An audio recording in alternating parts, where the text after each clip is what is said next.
জামাত office একেবারে পুড়ে ছাই। এরপরে আমি থানা শাখায় জানাই। থানা শাখায় যখন আমি থানা আমিরকে ইনফর্ম করি তখন সেও আসলে বিষয়টা ওয়াকিবহাল ছিল না, জানে না। এরপরে আমি আসলাম, এসে দেখতেছি যে এই আমাদের অফিস একেবারে পুড়ে একেবারে ছাই। এটা দেখতেই পাচ্ছেন আপনারা সব যে অবস্থা। এখানে দেখেন বিষয়টা হচ্ছে আমাদের সামনে যেহেতু 12 তারিখে আমাদের নির্বাচন, আর জামাত অফিস এই অন্য অন্য দোকানও তো আছে। এখানে আমাদের জামাতের অফিসটা এখানে আর কোনো কিছু ছিল না। এটা স্বাভাবিকভাবেই বোঝা যায় যে এটা নির্বাচনকালীন একটা কিনা, সহিংসতা কিনা, এটা আপনাদের আসলে খুঁজিয়ে দেখা উচিত।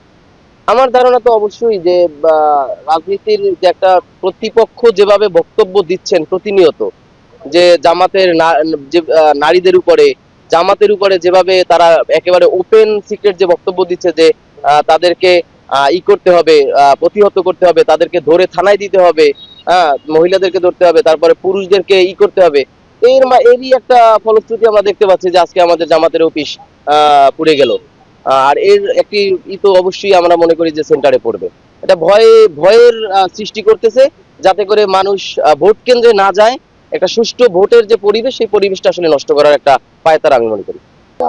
আমরা সকালবেলা শুনতে পাইছি যে ওই আমতলার অফিসটা পুড়িয়ে ফেলাইছে, আমাদের এই জামাতের অফিস এটা পুড়িয়ে ফেলাইছে।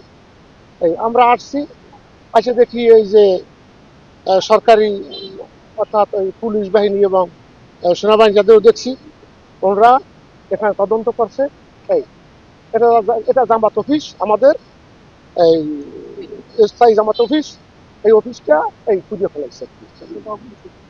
আমি শুনছি, খুব ভোরবেলা শুনছি ফোনের মাধ্যমে যে এরকম আমাদের জামাত অফিসটা তো পুড়িয়ে ফেলাইছে।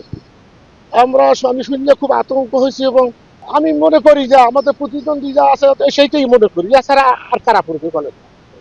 নির্বাচন বানচাল করার জন্যই খুব সম্ভবত, নির্বাচন বানচাল করার জন্যই একটা ষড়যন্ত্র, এটা আমি মনে করি। কাছে স্পষ্ট বক্তব্য, যারা আমাদের নির্বাচনে ভোটকে ভয় পায় এবং যারা সন্ত্রাসী করে ক্ষমতায় আসতে চায়, নৈরাজ্য সৃষ্টি করে ক্ষমতায় আসতে চায়, ন্যায়ের পক্ষে ক্যাম্পেইন করতে চায়, যে গোষ্ঠীটা এখানে নির্বাচনে হারবে নিশ্চিত হয়ে গিয়েছে, ইনশাল্লাহ এখানে দাঁড়িপাল্লার প্রতীক বিজয় হবে। যারা আমার পেন্দিতে মামুনদের উপরে আক্রমণ করেছে, যারা আমার আরেকটা ভাইকে মনোহরপুরে আক্রমণ করেছে, তারাই এই অফিস পোড়ানোর কাজে জড়িত বলে আমি সন্দেহ পোষণ করি। প্রশাসনের দায়িত্ব জড়িত কি জড়িত না সেটা স্পষ্ট করা। ভাষা দিয়ে বিএনপি, জাতীয়তাবাদী দল বিএনপি, এটা তো স্পষ্ট আমরা বলে দিয়েছি, আগেও বলেছি, এবং আগের কাজগুলোতেও বিএনপির তাদেরকে এখানে বলা ঘুরিয়েছে আমার অভিযোগ। কারণ আমার ওইখানে আমি দেখেছি যে মিটার পড়ে নাই। একটু আগে আমি যখন গিয়েছি, যদি আগুন লেগে কিছু হয় আপনি জানেন, সবার আগে ওই আগুনটা মিটারেই লাগবে। আগুন লাগছে সুন্দর, ঘর বাড়ি পুড়িয়ে গেছে, মিটার দুইটা আস্তে আছে। আমি জানি না এই লাইভ করার পর কেউ মিটার খুলে নেয় কিনা ওইখানে। অতএব এটাও আপনারা সতর্কতা দৃষ্টিতে দেখবেন। আমি মনে করি এটা অবশ্যই তারা করেছে, এবং তাদের উদ্দেশ্যটা ছিল, আবারও বলছি, তারা এটা করে যেটা চেয়েছে সেটা হচ্ছে একটু ভীতি প্রদর্শন করা, যাতে করে আমার ভোটাররা না যায়। কারণ ওদের কাছে স্পষ্ট হয়েছে যে ভোটে আর জিততে পারবে না। এখন তারা চাচ্ছে ভয়ভীতি দিয়ে যদি আমাদের ভোটারগুলোকে, আপনারা তো স্বাভাবিক, আমাদের ভোটাররা যেহেতু শান্তশিষ্ট, মহিলারা ভদ্র মানুষ, পর্দাপশিদার মানুষ একটু বেশি ভোট দিবে, অন্য মানুষরা দিবে, সাধারণ যারা ছাত্রছাত্রী ইয়াংস্টার তারা দিবে, জেনজিরা ভোট দিবে। এখন এই জেনজিরা তো আগের মতো জাহিলি চিন্তা চেতনা লালন করে না। আমাদের ইয়াং ছাত্রছাত্রী যারা বিশ্ববিদ্যালয়ে পড়ুয়া, তারা তো একটা সভ্য সমাজ চায়। যেমন ঢাকা বিশ্ববিদ্যালয়ে যারা ভোট দিয়েছে, আমার বোনেরা দিয়েছে, তারা তো উদার, তারা তো মানে মুক্তমানা, তারা চেয়েছে যে শিবির ক্ষমতায় আসলে ভালো থাকতে পারবে। তো এই জাতীয় ভোটই তো আমাকে ভোট দিবে, ইয়াংরা দিবে, মুরব্বীরা দিবে, বয়স্করা দিবে, পর্দাজীবীরা দিবে, সাধারণ নাগরিকরা দিবে। এই মানুষদেরকে একটা ভয় দিয়ে যদি আমাদের সংখ্যাটা কম যায়, তাহলে তাদের দুইটা উপকার। এক, হাকে তারা না বানিয়ে ফেলতে পারবে, যাতে হা জয়যুক্ত না হয়, যেহেতু আমরা হায়ের পক্ষে ক্যাম্পেইন করছি। আরেকটা হচ্ছে দাঁড়িপাল্লার প্রতীকের লোকগুলো কম আসবে, আর সন্ত্রাসীদের পক্ষের কিছু লোক গিয়ে ওখানে ভোট টোট কাইটা একটা মেকানিজম করবে। এটা আমরা হতে দেবো না। শেষে আমি আপনাকে বলে রাখি, আমাদের এখানে গত কয়েকদিন আগে আমাদের যখন পেঙ্গলির ঘটনা ঘটেছে, পরবর্তীতে বিএনপি দেখলাম একটা সংবাদ সম্মেলন করে উল্টাপাল্টা মন্তব্য করছে আমাকে নিয়ে, আমাদেরকে নিয়ে, কি যে আমরা নালিশ করছি। আশ্চর্য বিষয়, আপনি আমাকে জমি দখল করবেন আর আমি প্রশাসনকে বলবো না যে আমার জমি দখল হয়ে যাচ্ছে। তার মানে আপনারা এই অনৈতিকতার মধ্য দিয়ে চাচ্ছেন আজকের ঘটনাটাও ঘটার পরে আমি চুপ করে বসে থাকলে আপনি খুব খুশি হবেন। এটা তো হতে পারে না। আমাদেরকে প্রশাসন বলেছে, কেন্দ্র থেকে বলেছে ঢাকার নির্বাচন কমিশন বলেছে যে কোনো ঘটনা ঘটবে আপনারা জানাবেন।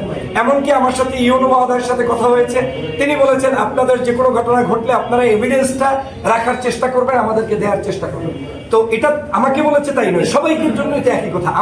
আমরা তো মানে একেবারে কমফোর্ট জোনে বলতে পারি যে আমাদের কোনো নেতাকর্মী কারো উপরে হত্যা, সন্ত্রাস, চাঁদাবাজ, নৈরাজ্যবাজ, কারো ব্যানার ছাড়া, কারো পোস্টার ছাড়া, কারো জমি দখল করা, কারো ঘরে হামলা করা, অফিসে হামলা করা, এটা জামাত ইসলামের চরিত্র না, করবে না, এটা স্পষ্ট।